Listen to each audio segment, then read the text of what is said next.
Hey team, welcome back to the show. Today it is Coach Natalie and I talking through our biggest coaching lessons from 2024. Really, the things we learned in 2024 that made the most sense for our clients and just the things we're most excited about. I know we have a lot of coaches who listen to the show, a lot of our clients are coaches themselves. So I think that these episodes are always valuable and we always get good feedback on. So I'm excited to get into that. But before we dig into it, Natalie, it's been a few weeks since we have talked last with the Christmas break. Anything new going on with you? Well, I'm curious to know if anyone misses my intro from the last podcast. I let you do the intro again. I have not gotten any messages that people want Natalie to start doing the intro, so I'm gonna assume no. But you haven't gotten any complaints either. I have gotten neither negative or positive feedback on that. We'll take it. Nothing new. It's New Year, same me. So still just chipping away. I'm nutrition wise, I'm still in a build, which is super fun, of course. You're like that gif where the dude like pulls off a mustache and has the exact same mustache under it. Exactly, same mustache. You're saying Yep. Okay. Trying to think if like anything changed. My gym, for some reason my gym got rid of like the Nautilus glute drive. Like it makes no sense, and they replaced it with the Booty Builder brand glute drive, which is like trash. woefully subpar. Like it's not even funny. So Yes. then I was like, okay, well then I'm gonna go to a 45-degree hip extension because I can do that. Like Booty Builder brand, that piece of equipment is better than their glute drive, and you can load it, so it's like cable loaded. So we made that change. Except I did just get some intel from Boots on the Ground that we're getting it back. Like I basically tried to lead a social media campaign where we like bullied my gym to get it. Because Campaign. yes, I did, because the other locations of my gym still have the Nautilus. Like I was just out at Falls Church and I was like, how is this fair? Like this isn't right.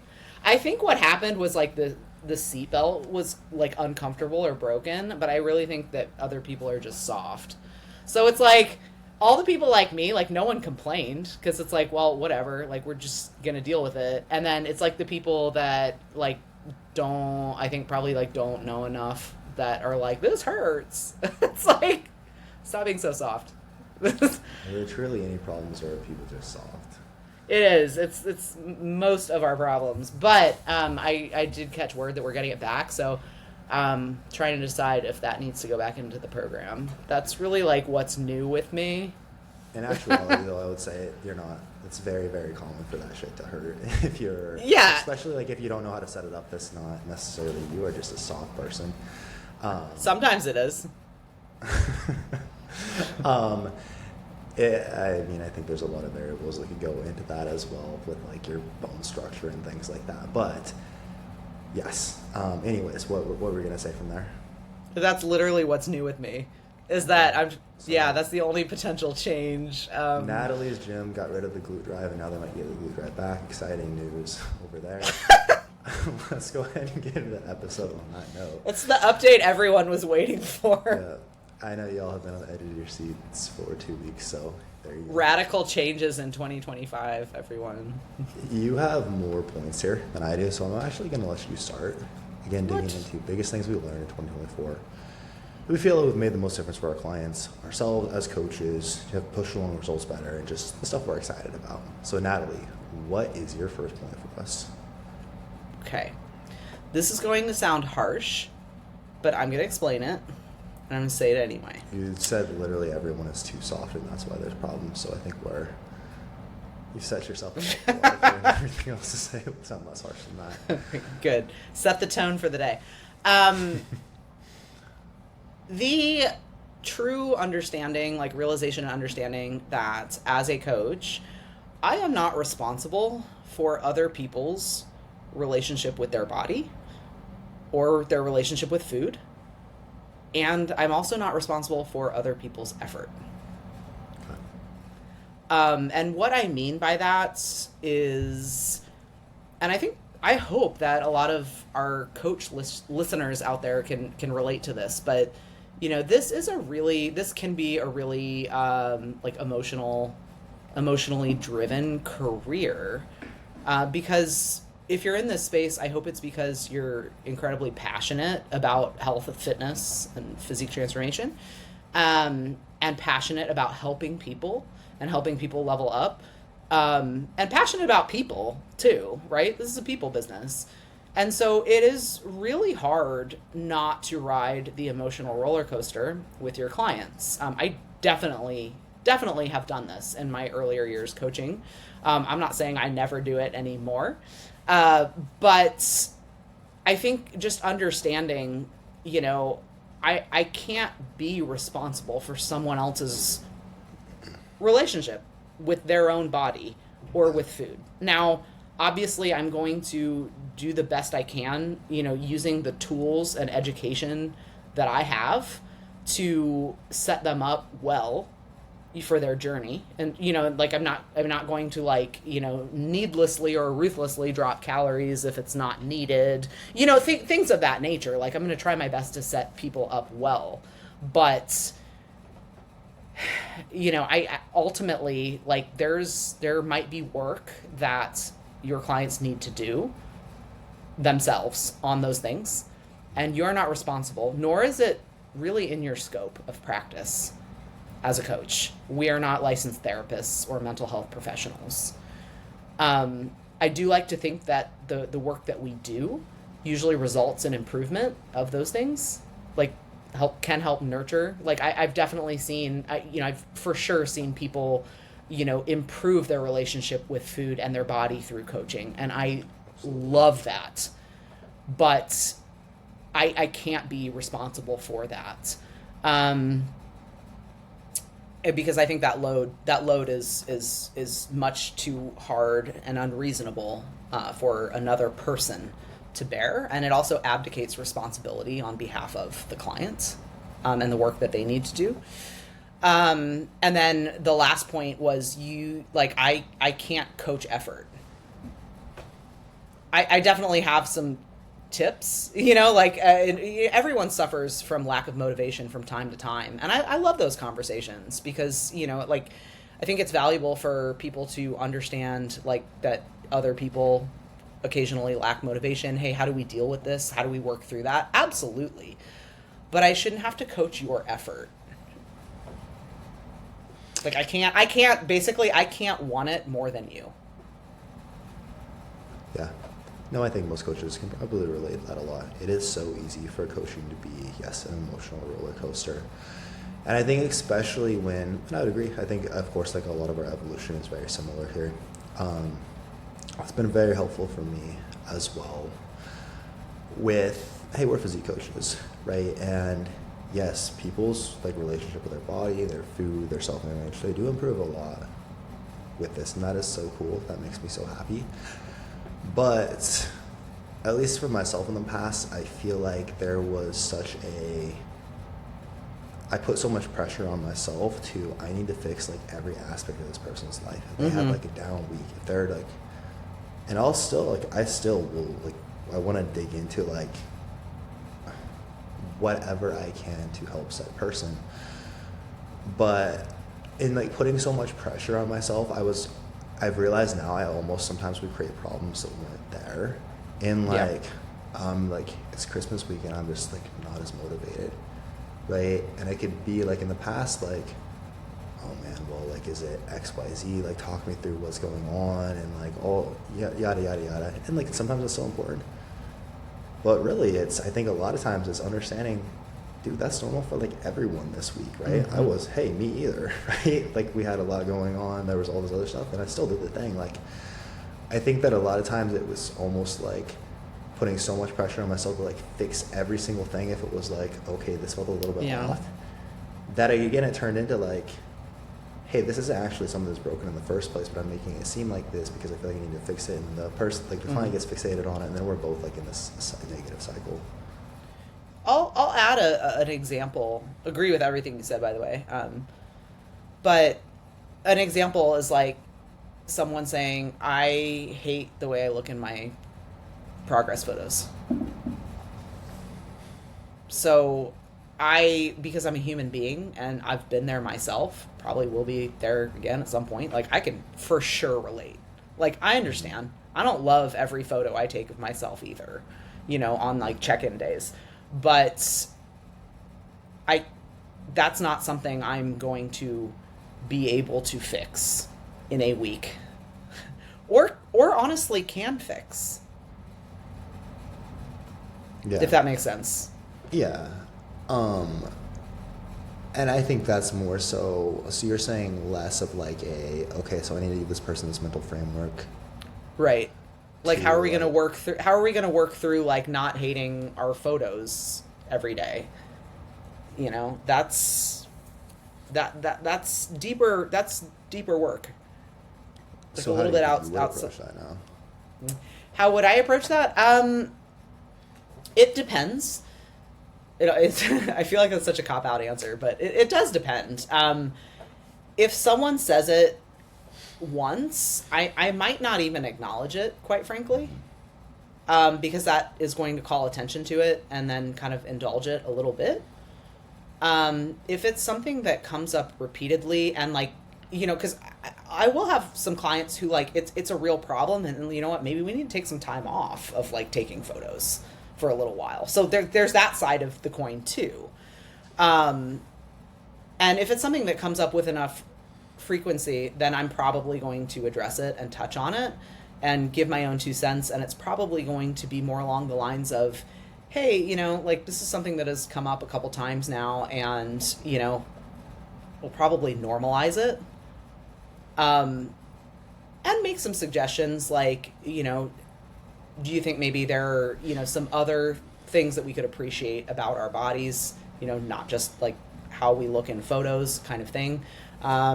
That's probably the spectrum of different approaches I would take. It just depends on the person. But, again, like that is, we coach the human, and humans have emotion. So I'm not at all suggesting that people just not like express emotion or like have doubts and feelings, because I think that's all normal. But I also think a powerful part of the coaching experience is in someone objective, your coach, sometimes like just normalizing some of those things. Yeah. Like, hey, I didn't love my photos this week either, but I'm doing everything in my power to work towards, what I'm trying to do here. I fully agree. I think that's, as a coach, I do find like being open about things I have and do still struggle with being very, very helpful. Like your small lats. Yeah, like, hey, I have small lats. And I'm so tiny. I'm just so small. I'm so sick of having small lats, damn it. No, like for me, a lot of times it is like sleep. I've never been. I know you can relate to this. Shit. You could. I'm preaching to the choir here. I've never been a good sleeper, and that is something that's a struggle for me. And also have times where, dude, sometimes there's just a crazy week of work, and I push it to the back burner. It just because there's a lot of other shit that have to get done, and it's. I wish I could say like I think it's easy to like put a coach or someone who you see as ahead of you on a pedestal and like. But I like this week was like my sleep wasn't as good, my training wasn't as good because of that, and it's so helpful to just like, dude, me too. This is how like 2 weeks ago was for me, and it just gives people that like, oh, right, that's not actually the obstacle. I think that a lot of times people think it'll be like and I create the perfect environment. This is never hard. I never have those weeks where I don't as much, and then I'll get there, and just removing that and like, no, this is normal, and that's actually not an obstacle for you to get there. Of course, we don't want that like every week, but this will happen is very, very helpful. Yeah. Anything else on that? Nope. All right, one that's been tremendously helpful for me, specifically with the Romanian deadlifts. And I just love this because I feel like I've been able to just fix so many people's Romanian deadlifts right away, is understanding like, the shin angle and foot pressure and how those kind of come into play with this movement. I feel like for the longest time, for myself, with a barbell RDL, which I love now, but I really struggled to make it click for a very long time. And with so many clients as well, would be like, this looks good on paper, but just for some reason, it just doesn't feel good to them or to myself my back like always hurts. I just like can't. I don't feel like I can move that much load, and I just never like feels that productive for me. Like a trap bar RDL always felt good for me. Dumbbell RDL did feel good, but I could move it well. But the barbell RDL specifically really struggled with it, and that's again really understanding the basically our shin angle. Basically, think of like your shin bone, the angle of that relative to the floor. So basically, it's understanding your hips and your knees are kind of like counterbalances, right? So, for example, if you're doing a barbell back squat, a lot of times, we'll come back to that actually. A lot of times, like when someone is coaching an RDL or doing RDL, what I was thinking about for the longest time is I just want to try to push my knees and my hips as far back as I can. Mm-hmm. But if we think about like you doing a barbell back squat with a bar on your back, to a degree, your knees have to travel forward as your hips move back. If your knees and your hips were both traveling backwards, you'd actually just fall over backwards, right? Now, it's less exaggerated in an REL, and like the movement, the levers are still different, but the same concept still applies where again, like that counterbalance of like the knee to the hip, if you're like pushing your knees too far back, a lot of times we'll actually just be shifting our whole center of mass. Our balance will be off balance. We'll basically be shifting our center of mass too far back. And that's when people will typically like get this in my lower back a little bit more. And the tell for that, basically, if that's happening is if someone's toes are starting to come up off the floor. That's a pretty easy tell for it. So now, actually, okay, it's pretty simple. Like, hey, just let your knees come forward a little bit more. Not necessarily like you're actively driving your knees forward through the entire rep, but I like a lot of times like to start, hey, let my knees drift forward just a bit. And then from there, I'm just thinking about pushing my hips back. And sometimes that means like I have a slightly positive shin angle. So like if neutral is my shins are perfectly upright, slightly positive is my knees are slightly forward. A lot of times that's like where what I found to be like for myself. Neutral, like slightly positive for most people seems to kind of be the sweet spot there. Mm-hmm. But it's just crazy to me because I feel like this is like from working with people in person. I wish I should have taken pre-script sooner, I guess, because this is where I learned this. So shout out to them. It just feels like it's like so made it so easy to like just help so many people get so much out of the RDL so quickly. So I've loved that. I think we talked about this a little bit. I think maybe on our rear foot elevated split squat breakdown, perhaps. But I feel similarly about the rear foot elevated split squat. In terms of my evolution of how I coach that, like, you know, a common thing I see is people just like over exaggerating that sitting back into the hip kind of thing, and the shin and the knee move so far back, and we kind of like lose the fact that like this is a like we're working the front leg kind of thing. And I'm not talking about a quad focused split squat where we are like purposely driving the knee over the toe. But just like if the knee goes a little bit forward in a Bulgarian split squat, like that's okay and probably pretty desirable, honestly. Yeah. So that's something, I mean, now that you bring that up, that's another thing that has kind of changed for me. Oh, absolutely. I used to coach people to really push their hips back into it. Yeah. And it almost turns into like you're trying to hinge and it's so over exaggerated. Yes. Again, your whole center of mass is so far back. Our balance is like so far back behind that load that it is really hard to control it well, and people just kind of hurt their backs on that. Okay, what do you got next for us? What do I have? I mentioned my gut health phase that I went through about a year ago at this point. Feels like just yesterday. But a big part of, you know, anyone who has to go through a gut health phase, of course I pray that no one ever does, 'cause it's not that fun. But it did really force me to, you know, truly examine my relationship with and perception of stress, and the things I do to address it, and how I manage it, how I look at it.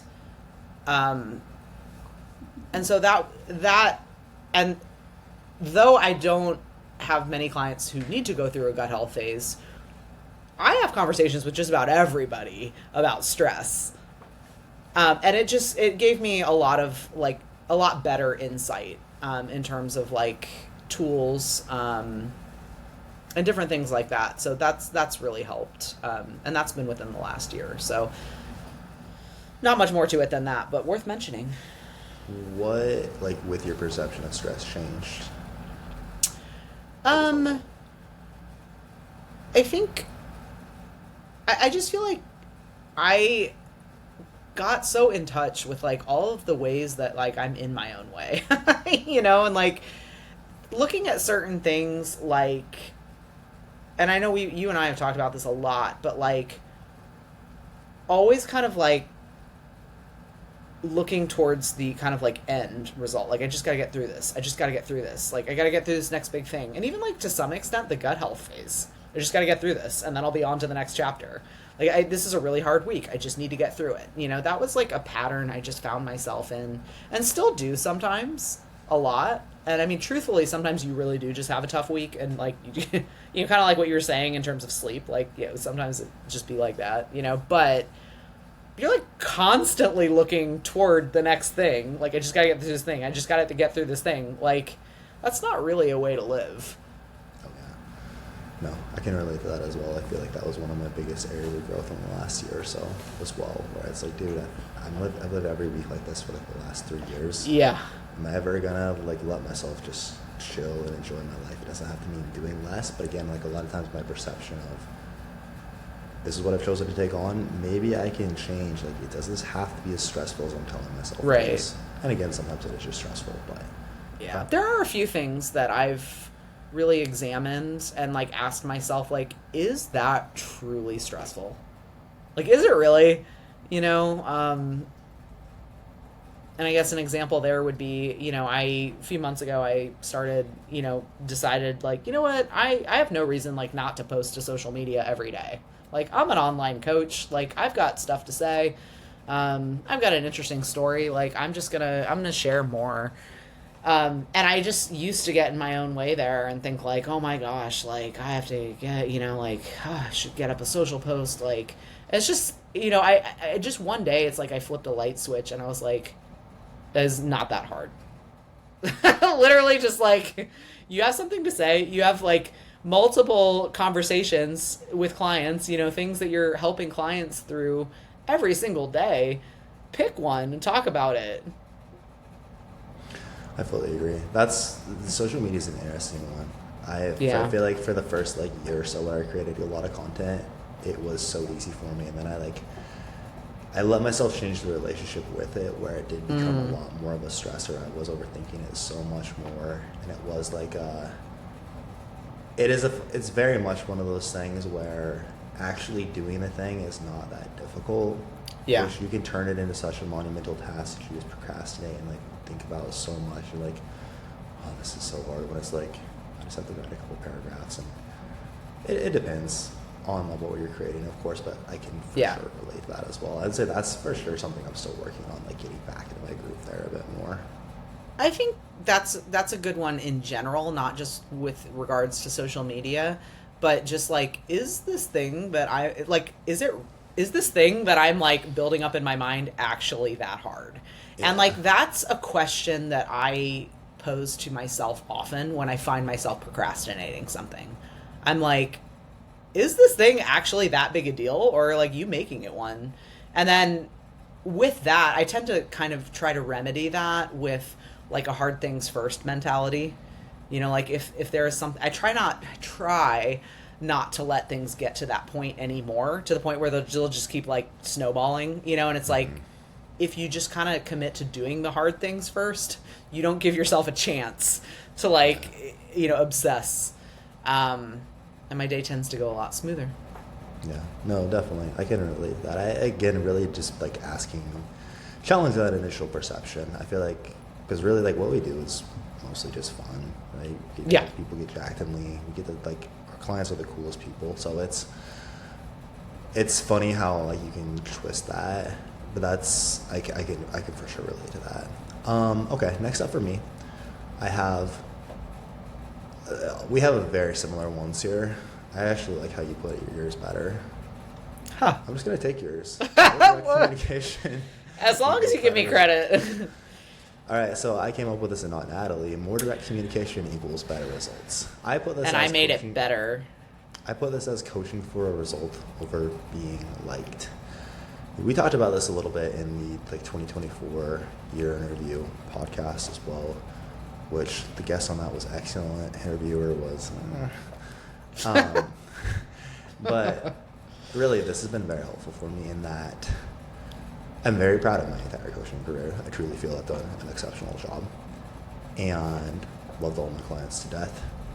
And really, I'm so proud of the team and what we've accomplished. But it has been, I feel like I'm someone who tends to be a people pleaser, depending on the person. But definitely in this instance, my coaching for the longest time, it was, I feel like it, so much of our conversations in the day-to-day and the back and forth was around, I want to make sure this person likes me. I don't want to say anything that might upset them or bother them. And so much of my dialogue and my communication with that person was catered around that.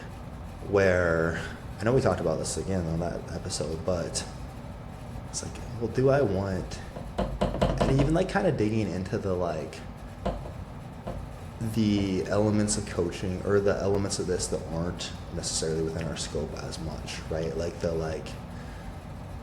Again, within what's within reason, okay, do I want to help this person with this emotional aspect of it or whatever, but things that are just so off where it's well, I just want to help however I possibly can. So I'm going to dig into that, hey, you said you're really struggling with I don't know, your relationship with your son, and let's talk through that, and let's hop on a call. I'm here to talk about whatever.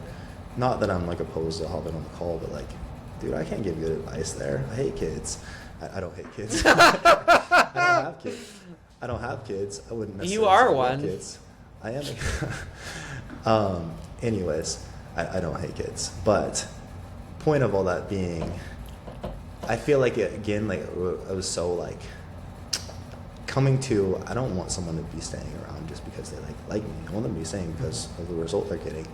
But then so much of that was also understanding that a lot of coaching is oftentimes telling people things they don't want to hear when you hear.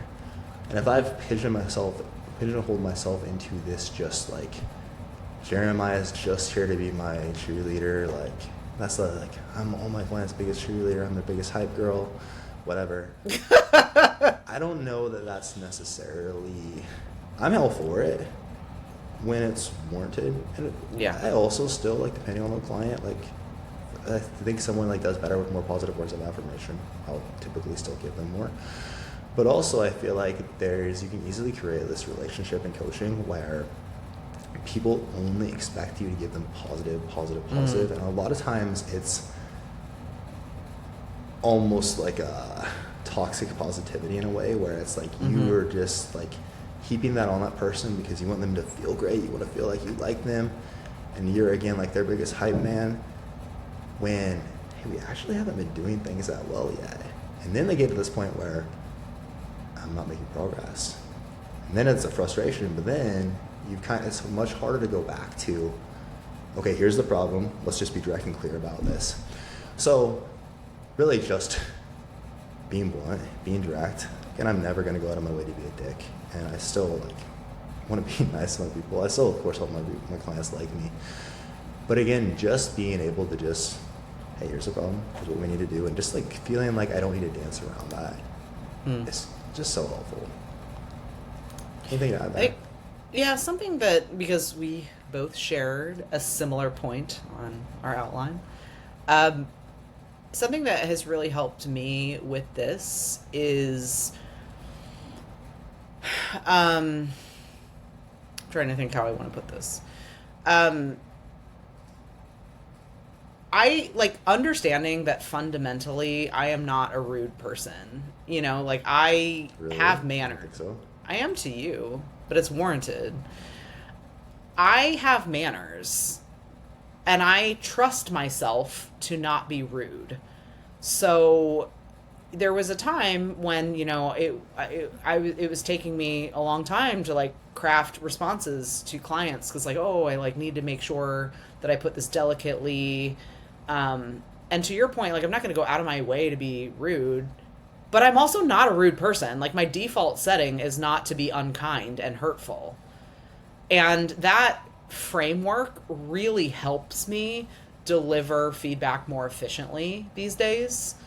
because it's like I'm not rude. And to our earlier point about like I can't be responsible for other people's relationship with food or body, I also can't be responsible for people's feelings. Assuming that I'm not being rude, of course. You know, all that goes without saying. But it's like if I'm not being rude and I'm delivering the feedback that they're paying me for, they are paying me to get them to a result. And we get there through constructive feedback because it's not a criticism. This is how we improve and how we grow. I kind of just have to like pull the arrow and let go. And I can't necessarily be responsible for how it lands. Yeah. But again, please, I want to be very clear here that like, you know, I'm not going to go out of my way to say something unkind or rude, nor do I necessarily even have those thoughts about my clients. But again, people come to a coach because they want a result, and like that is your job, is to get them there. And what is usually in someone's way, like the obstacles that they're trying to overcome, you have to help them through that. And kind of like dancing around it is inefficient. You're losing time. And also oftentimes counterproductive, and really Yes. just not you doing your job as well, right? Again, it's like of course It's a distraction. Yes, and these aren't the same occupation. Of course, there are differences. But imagine if your accountant crafted all their responses and feedback to you based on what they thought you wanted to hear and what made you feel good versus just what we objectively needed to do, right? It was like, I did that all year, and then, oh shit, my accountant tells me, hey, you owe like a huge amount of money because I haven't actually paid you terribly. You know, like it doesn't. Now again, like this is different than being an accountant. That's actually We're a way more jacked fantastic than metaphor. accountants. For sure. No, that's a really good metaphor though, because that would be the same thing as like, you know, you're working with like a financial advisor, and like every single month it's like, oh hey, like I splurged on this like Michelin starred tasting menu. Oh well, that's okay because it was a Michelin starred. I mean, so would I. And then the next month it's like, well, that's okay. Like you deserve that. And then come to find out, you know, you doing like, you know, in December, end of the year comes around, it's like, okay, actually, you're this much in debt. It's like, whoa, but you like hyped up these purchases all year long, you know? Right. But kind of similar outcome. Like you're losing time, you're losing efficiency, and it's ultimately not helpful to beat around the bush at like what needs to happen here in order to keep moving forward. Fully agree. Okay. I think we both kind of covered that one pretty well. So what do you have for your last year? This was a big one, and this kind of started, I think, in like back in 2023, with when we went to the N1 practical. It's about a year ago. Like December But 2023. that's right. But I've really seen this through like N1, through Prescript, and then working with Dom every week, is like, I used to think coaching was so much more about like who knows the most, like how much you know. Obviously you need to know a few things, but People don't care how much you know until they care. know how much you care. I butchered it. I was going to say how much you grow, but I didn't. It was, sorry, go ahead. It's not funny Horrible. anymore. Nope. I stopped thinking about it that way and started thinking about it more like I need to learn better ways of thinking, like a framework for thinking, like systems. How are all of these things related? So instead of, you know, memorizing isolated facts about like the thyroid, for example, with our work with Dom, or, you know, like this is how we do an RDL. It's like placing like a way of thinking and like a thought pattern, a framework to go through in terms of like troubleshooting someone's RDL. It's like, why might they be having this problem? You know, it's not just the X's and O's of like, hey, send your hips back, make sure this. It's like, okay, well, how can I kind of like apply this framework to understand how this person could do this better? Or like when it comes to things like functional health, you know, like it's not just about, oh, well, this is like T3 and T4, and this is what our reverse T3 is. It's more like, why might we be seeing this? Like, why might we be seeing the thyroid behave this way? Like, not just like, this is the thyroid, this is what it does, and if it's not working, then this is... But it's like, but why isn't it working? Like, what else is it related to? I guess, like, digging deeper, you know, in terms of, like, root causes, but, like, not just in the functional sense, but, like, also pertaining to, like, human performance and movement. The whole, like, kind of chain of events and cascade. Like, yeah. Less, like, rote memorization, random facts, more, like, applying a thought process. Absolutely. No, I think that's very well put. I feel like that's something N1 does very well. And Prescript too. And Dom, of course. Dom does everything well. Uncle Dom. But I also think this is really normal starting out coaching. Like, because you have to start somewhere. And there are some things you do need to kind of just know, like some nuts and bolts. Yeah. But... And I think we've touched on this before in previous podcasts, but like it's just been the most helpful to understand. It's not really about like the thing itself, it's understanding like how to apply these principles. For example, like someone learning how to program. When in the past we don't do mentorship. We don't mentor other outside of like one-on-one coaching, which I think is probably like one of the best forms of mentorship. We don't do like mentorship. Us mentoring other teams or individuals anymore. But in the past when we've done that, one of the things most commonly we get asked about is, how do I program? I don't understand how to program, how to put together a program. Now, me showing you a program, hey, here's a 4-day-a-week upper-lower split with the exercises, sets, rep ranges, etc. plugged in, doesn't really actually teach you how to program. If you have 50 clients and 25 of them are on the split, it's not going to look the same for every person. But when we can understand, okay, rather the framework is like, okay, do we understand what stimulates hypertrophy, right? Like, what are the basic things that we need for that? We understand, okay, what are we trying to grow here, right? Okay, Jeremiah's lats are so small, so that's a priority in this phase. Okay, then what do I need to do? Like, if I can understand, like, okay, the anatomy of, okay, what movements are going to train the lats well, then I can start to... And like how much is about volume? How do I know if like his volume, his intensity is about right? I can be pretty confident he's growing. Then I can really start to put together and adjust a program. But it's not everyone needs 6 sets of lats and they should be divided between like 3 iliac pull downs and 3 like cable lumbar lat rows, right? It's how does this person move? What do they have available? Yada yada yada. So yeah, that's very well put. And what I really like about Prescripts and that kind of methodology is it really just like gets you outside of that whole scope of like what's optimal. You know, because I do think we always have like considered our clients on an individual basis, of course. Yeah. You know, and what equipment do they have available? Like, how do they move? But you know, again, thinking about things like, hey, like, why might Jeremiah's lats be so tiny? You know, and it's like, oh, well, maybe, like, his shoulder function sucks. And, like, okay, so maybe we're going to help with that with some of the stuff that we program for, like, biceps and triceps. And, like, how all of that is, like, related, you know? And I used to just be so much more, like, literal in terms of, like, oh, like, troubleshooting shoulder, like I have to go to the shoulder, and now it's like I feel like I have so many other tools to kind of like, okay, but what else can I look at here, and like how else might we be able to kind of like approach this? I think that's I've enjoyed really that. Good. Very similar to point in that what I consider like optimal for hypertrophy in programming has changed a lot in the last year as well. I thought about this personally with like, man, in the past, like a dumbbell bent row, I would not have done because hey, it's less stable, like lower back fatigue, etc.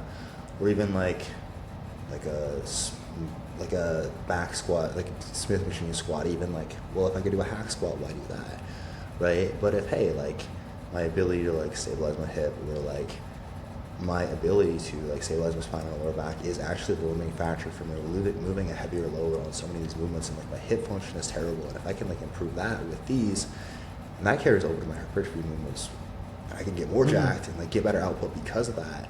It isn't really, that is something that has changed quite a bit versus just like what's the most stable option where we can always get the best output. That is still a primary consideration, but also yes, like how does a person move and like what are their limiting factors? I think nowadays I'm more likely to try and simultaneously improve some of those things while getting someone jacked. You know, whereas before it's like, dude, just like throw them in a hack squat and like let her rip. You know, because like we know it's like a very stable, like very safe kind of setup, but like, should we really be avoiding things like lack of like pelvic rotation, you know, like, or something? It's like, you know, we should be able to kind of like, we can do both. You know, there are things that we can kind of like implement to improve this function, which is likely going to carry over to like better gains long term. Yeah. And I'm not talking about just like wiping the slate and like, you know, putting someone on a physical therapy protocol, you know, of like, this is all we're going to do, you know, like tibia raises or something like that. But I think you get my drift here, is like incorporating like a lot more function. I think that is an important there as well, is what do we actually need to address, right? Because if it's like, hey, this person moves beautifully, like again, like their hip function is already incredible. It's very good. There's no issues with us just loading the hack squat and letting it rip. Cool. And keep it at that. Because I also think people can get too carried away with like, well, I need to do X, Y, Z. I need to like do so much mobility work and whatnot. And it's like, you never actually just train harder to get stronger. And I think that's I think it's easy to go too far in that direction as well. I know you're not, but I think that like, I don't get this as much either anymore, but like a lot of times, like when the clients would start, it's like, I need like a flexibility, like more flexibility work in my sessions, more mobility work at the start of my sessions. And it's like, how much time do you have to train? Like 45 minutes? Okay, so we have like 15 minutes left for training here, and like it's just the biggest needle mover. But I know that's not what you're saying, but I always like to disclaim that. Yeah. I think that's a good one to talk about. I agree with everything you said. But a lot of times, like, we really have to, as coaches, it's our job to dig a little deeper into why someone might be making that ask. Like, because they don't feel good. Yeah. Like, they're not moving well. They don't move enough, maybe. You know, like, I really just think I need more stretching, you know, or like more mobility. And it's like it's our job to like peel that back a little bit. Yeah. No, because it likely is not. They probably don't feel that way because they're not mobilizing or stretching. Like right. it's probably So. Yeah. No, I fully agree with that. Okay, cool. Anything else before we wrap it up? I think that was my list. Cool. Well, the biggest thing here, I think to understand, is we gathered all this from working with coaches and mentors. I know we talked about like N1 and Prescript, who have both been incredible resources for us. Also, our guy Dom, who I think is really the mental stuff on the coaching side of things. I feel like that's where I really like learned the most of that this year. Or he kind of at least started me like thinking about things in a little bit different direction. So I want to give all of them a shout out. The biggest thing, if you're a coach, again, we learned all this from coaches and mentors. If you want to keep going as a coach, you need to be working with your own coaches and mentors. If you want to work with us personally, hit the link in the show notes. But that is all we have for y'all for today. As always, thank you guys for tuning in. We will catch you all next time.